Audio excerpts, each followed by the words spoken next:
I wish I could have done it faster. Perhaps sometime I'll have opportunity of having a ship which can do so. Only a short time ago, Amelia Earhart checked over every detail of her $80,000 flying laboratory in preparation for her round-the-world flight. It wasn't exactly engine trouble. It was the exhaust only, the exhaust manifold. I should say I was 3 hours out of Harbor Grace. This was to have been her greatest achievement, a sky dash of 28,000 miles. It wouldn't have done any good to turn back because it would be 6 hours before I reached land, and it would be impossible to come down at Harbor Grace at that time without lights in the darkness.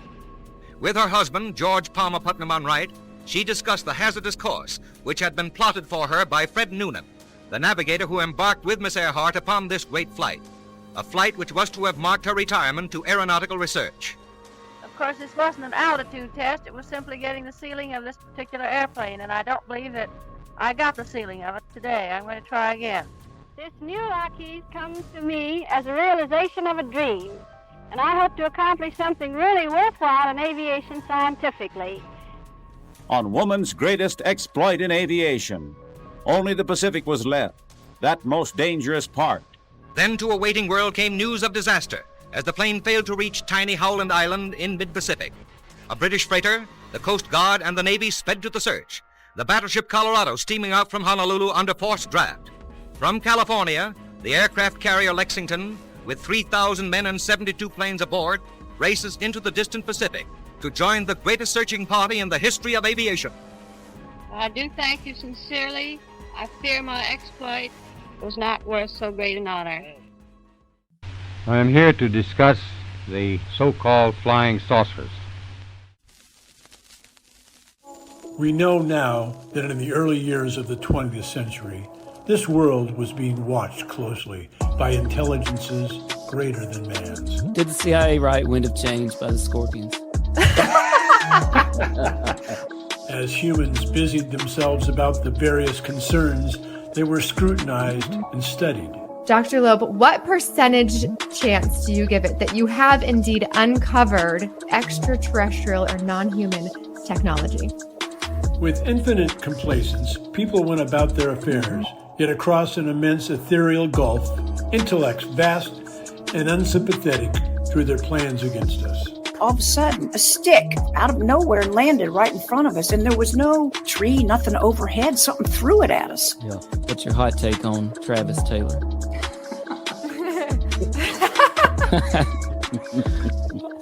I've got an exclusive for you guys if you want it about the Alaska. We do. Okay. Dr. Taylor was revealed to be the chief scientist of the UAP task force with the Pentagon. All Things Unexplained. So some of that, I think, sir, we'll save for closed session. Hello, Unexplained Ones. Along with CJ Derringer, I am Dr. Mounts, and this is All Things Unexplained. In the newly released Amelia Earhart files at the National Archives, we found something we did not expect. Among flight logs, cables, and intelligence memos sat a trembling, handwritten letter. Not from a pilot, mechanic, or military officer, but from a spiritual medium in Melbourne, Australia. And the story it tells is heartbreaking. Today, we're going to walk through what the letter says, reading it in full, and show how it fits into the tragedy of Amelia Earhart's disappearance. This letter left us wondering why. Why was there a letter from a spiritual medium in the Amelia Earhart files? What happened to Amelia Earhart? On July 2nd, 1937, Amelia Earhart and navigator Fred Noonan disappeared in the vast Pacific while attempting to circle the globe. Their next refueling stop was tiny Howland Island, a dot in the ocean. They never arrived. The U.S. Navy launched an enormous search, ships, planes, radio direction finders, and still no trace. The low publicity request. While examining the newly released Amelia Earhart files in the National Archives, a detail stood out to us. There are several instances in the files where Earhart or her team expressed a desire that the world flight attempt not be heavily promoted. This could reveal a quieter, more private side of Amelia than the public persona crafted by her publisher husband, George Putnam. It also opens the door to other possibilities, like the rumor that Earhart was performing reconnaissance for the U.S. military. A parade of errors. Historians note that Earhart's final flight involved unusual decisions and technical challenges.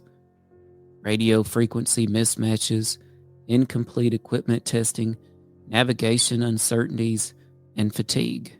Not incompetence, but the fragile realities of pioneering 1930s aviation. One thing that definitely stood out in the National Archive files is that Earhart's last leg of her journey was plagued with unusual circumstances. The spiritual medium's letter. And then comes the document that stopped us cold. A handwritten letter mailed to the U.S. Navy on August 5th, 1937.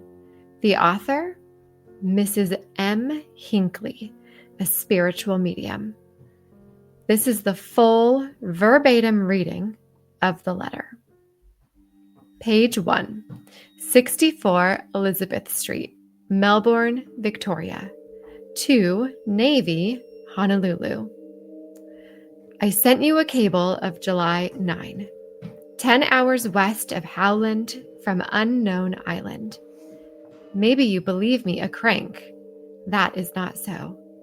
I have not the means to be sending cables. 19 July.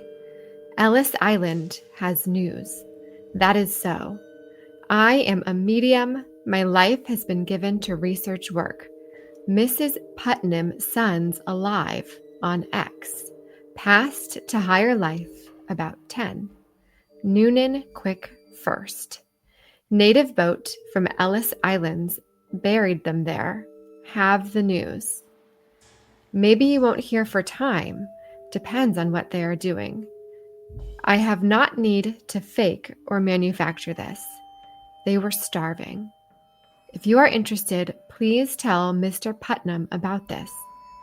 Ellis. It should be noted here that Ellis Islands is spelled E-L-L-I-C-E. Page 2. It is dreadful to think no one would help me here. They could have been saved. Even this is a great delay. I am respectfully Mrs. M. Hinckley, spiritual medium. They have no wireless on that boat. This has been crossed out. I don't think by spirit message they are black people. Why the letter matters.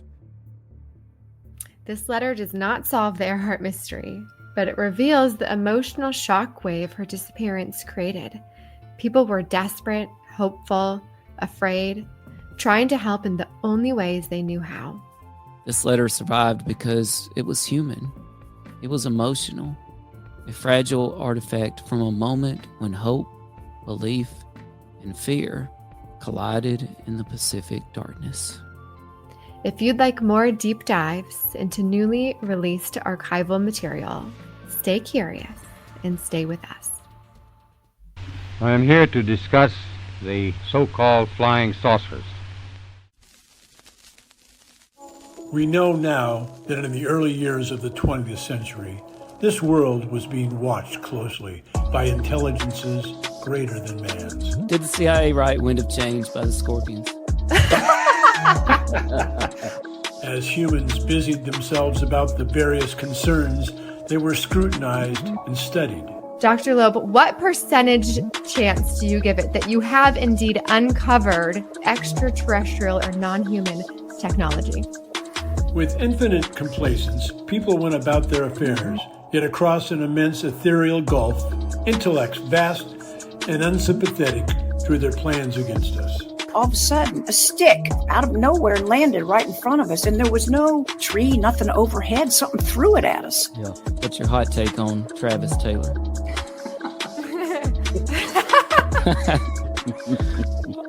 I've got an exclusive for you guys if you want it about the Alaska. We do. Okay. Dr. Taylor was revealed to be the chief scientist of the UAP task force with the Pentagon. All Things Unexplained. So some of that, I think, sir, we'll save for closed session.